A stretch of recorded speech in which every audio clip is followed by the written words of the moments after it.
чындыгында ооба сиз туура суроо узаттыңыз. Бала кандай жакшы көрүү кандай экенин билбейт, же болбосо өзүнүн оюну туура жеткиришти билбеши мүмкүн, же болбосо жөн гана жашырышы мүмкүн. Кандай симптомдору болот? Бала көзүнү мынтип кысышы мүмкүн, андай щуриться деген жакшы сөз бар, ошондой щуриться этиши мүмкүн.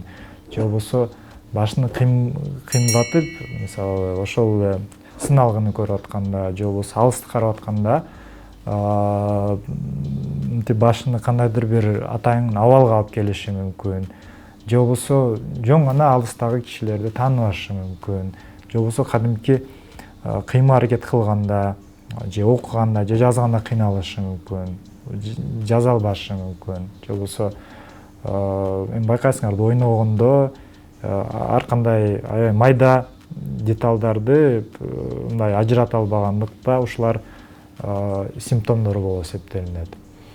Көзүнү көпкө мынтип ушалап сүрүшү мүмкүн. Ушундай мындай симптомдор боло турган болсо, анда ошондо кайрылыш керек. Эми бул симптомдорду негизи күтүштүн кереги жок.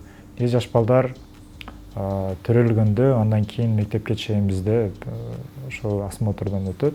Чейин боло турган болсо симптомдор сөзсүз түрдө. Анан дагы симптомдор жок болсо да кайсыл убакта кайрылыш керек? Эгерде ата-энесинде белгилүү көзүнө байланыштуу проблема болгондо, анткени көпчүлүк абал тукум куйт, атадан балага, ападан балага өтүшү мүмкүн.